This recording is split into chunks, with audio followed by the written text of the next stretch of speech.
Moi, mon rêve, c'était de devenir pilote. Lorsque j'étais petite, j'accompagnais mon père lorsqu'il prenait ses premières leçons de pilotage à l'aéroclub. Je montais à l'arrière de l'avion comme sac de sable et j'étais absolument fascinée.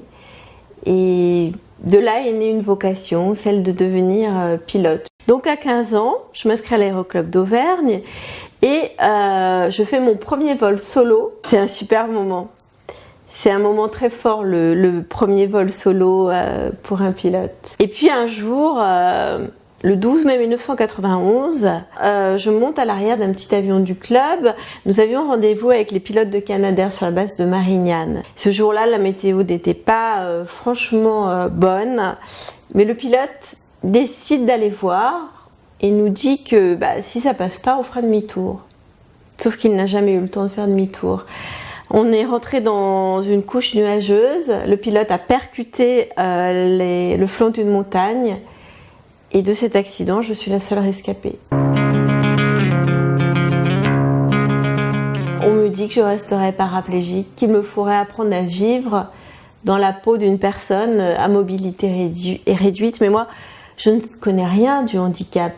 Et au fond de moi, même si les autres me voient handicapée, moi, je suis restée la même. Et j'ai toujours les mêmes rêves, les mêmes envies, ce besoin de liberté. Et je refuse de croire que pour des raisons techniques, je ne piloterai plus jamais. Alors avec mon père, on va essayer de trouver des solutions. Et au bout de 2 ans, je découvre qu'il existe des avions qui sont équipés de commandes manuelles de pilotage. C'est-à-dire qu'une personne qui est handicapée peut voler juste avec sa tête et ses mains. C'est génial. J'apprends qu'il existe une école comme celle-ci à Toulouse et je quitte l'Auvergne pour Toulouse, le berceau de l'aéronautique, parce que c'est là que j'ai envie de renaître.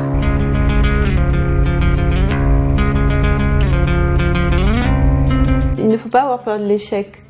Parce que l'échec, ça nous donne l'occasion d'apprendre, ça nous donne l'occasion de réfléchir. Et finalement, moi, j'ai été un petit peu forcée à changer, à évoluer. J'étais obligée de garder une grande ouverture d'esprit, d'être à l'écoute et donc de savoir me remettre en question.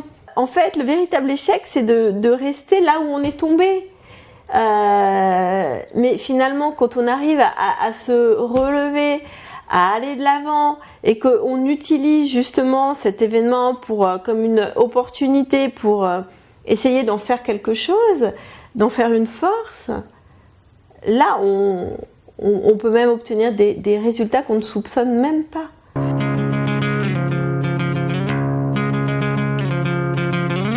Et en avril 1995, 4 ans après mon accident, j'obtiens mon brevet de pilote. Un avion m'a enlevé mes jambes, mais en revanche, l'aviation va m'aider à me relever, à retrouver ma liberté, ma mobilité. Je veux continuer, notamment je veux en faire mon métier, je veux devenir pilote professionnel. Et à ce moment-là, j'apprends que ce métier est interdit aux handicapés. On ne peut pas faire de l'instruction, on ne peut pas faire des missions de surveillance aérienne ou du transport de fret. Alors, je décide de me battre justement pour faire changer la réglementation. Je voulais pas en rester là, parce que moi, les défis, j'adore ça. Et il y a 1 an à peu près, j'ai voulu me lancer un nouveau défi, celui de devenir pilote de voltige. Alors, c'était pas gagné, parce que moi, au début, j'avais très peur de la voltige.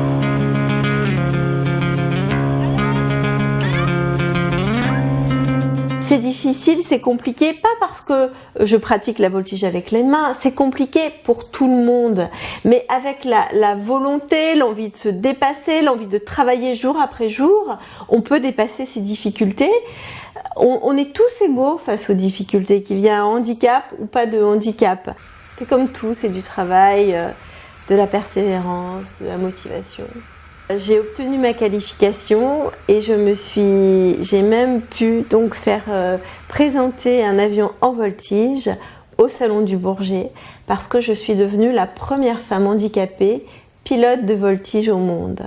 Après l'accident que j'ai eu, pouvoir voler au Bourget, c'est la consécration. Mais à un moment donné, il faut aller de l'avant, quoi. Il faut se mettre dans l'action.